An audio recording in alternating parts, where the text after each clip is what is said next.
کریم نے ارشاد فرمایا جو میں دیکھتا ہوں وہ تم نہیں دیکھتے اور جو میں سنتا ہوں وہ تم نہیں سنتے۔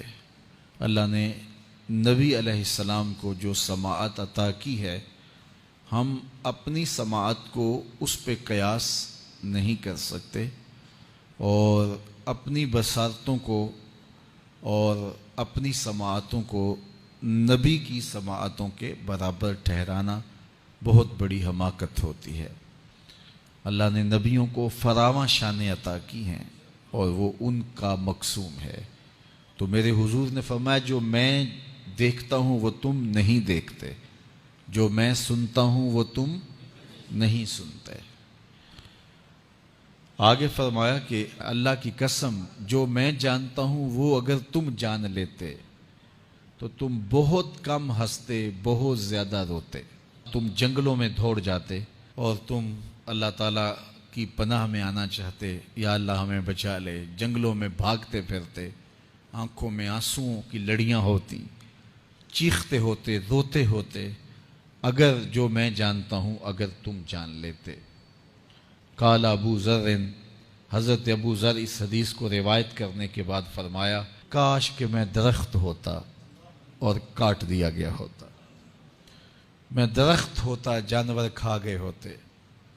اللہ اکبر، مائے نی مینوں کانوں جمی تے درداں کیتی مار نکمی، کہ دے اگے کڈاں ابالے نو کوئی آکھے زلفاں والے نو۔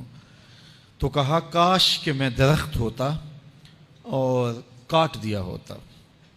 حضرت عمر رضی اللہ تعالیٰ عنہ ایک کچی اینٹ اٹھاتے ہیں، پھر نیچے رکھ دیتے ہیں، پھر اٹھاتے ہیں، پھر رکھ دیتے ہیں، اور پھر کہتے ہیں کاش کہ میں یہ اینٹ ہوتا۔ حضرت سیدنا صدیق اکبر رضی اللہ تعالیٰ عنہ درخت کے نیچے بیٹھے تھے، ایک چڑیا ایک شاخ سے اڑ کے دوسری شاخ پہ جاتی، وہاں سے اڑ کے پھر دوسری شاخ پہ آتی، تو حضرت صدیق اکبر رو پڑے، کہا چڑیا کتنی موج میں ہے، جس شاخ پہ چاہے بیٹھتی ہے اور قیامت کے دن تیرا حساب بھی نہیں ہوگا۔ کہا پھنسے تو ہم ہیں۔ رسول کریم صلی اللہ علیہ وآلہ وسلم سے لوگوں نے کہا حضور آپ بوڑھے ہو گئے۔ حضور کی مبارک داڑھی میں سفید بال، سر انور میں بھی سفید بال، اگرچہ ان کی تعداد محدود تھی لیکن ظاہر ہوئے۔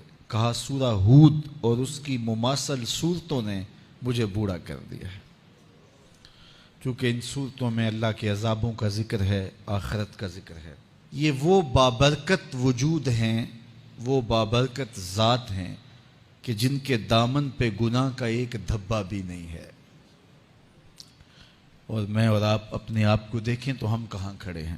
حضور نے حضرت عائشہ سے کہا، زوجہ ہیں رسول کریم صلی اللہ علیہ وآلہ وسلم کی، محبوبہ محبوب کائنات، لیکن ان سے بھی میرے حضور نے کہا عائشہ گناہوں کو کبھی چھوٹا نہ سمجھنا، گناہوں کو حقیر نہ سمجھنا کہ یہ چھوٹے ہیں کوئی بات نہیں، اس سے کیا ہوگا، اس دن حساب ہوگا، اس دن پوچھا جائے گا۔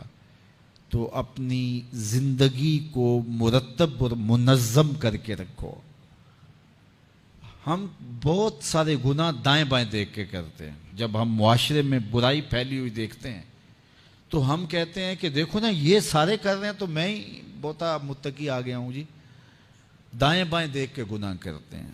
پھر ہم کہتے ہیں فلاں بخشا گیا تو ہم بھی بخشے جائیں گے۔ اچھا اگر وہ نہ بخشا گیا تو پھر جہنم میں جانا قبول ہے؟ تو دائیں بائیں دیکھ کر دلیر ہو جاتے ہیں۔ حضرت عباس اور حضرت عمر رضی اللہ تعالیٰ عنہ کا آپس میں دوستانہ تھا۔ انہوں نے ایک دن بیٹھے بیٹھے عہد کیا کہ ہم میں سے جو شخص پہلے فوت ہو گیا وہ دوسرے کو خواب میں ملے اور قبر کے حالات بتائے۔ اچانک حضرت عمر کا وصال پہلے ہو گیا، سال کے بعد حضرت عمر خواب میں ملے۔ اس نے کہا عباس مجھے وعدہ تو یاد تھا لیکن سخت حساب آن پڑا تھا تو میں تو اس کے اندر لگا رہا، تو اب کیا ہوا؟ کہا پھر اللہ نے کہا چلو اس کو یوں ہی معاف کر دو۔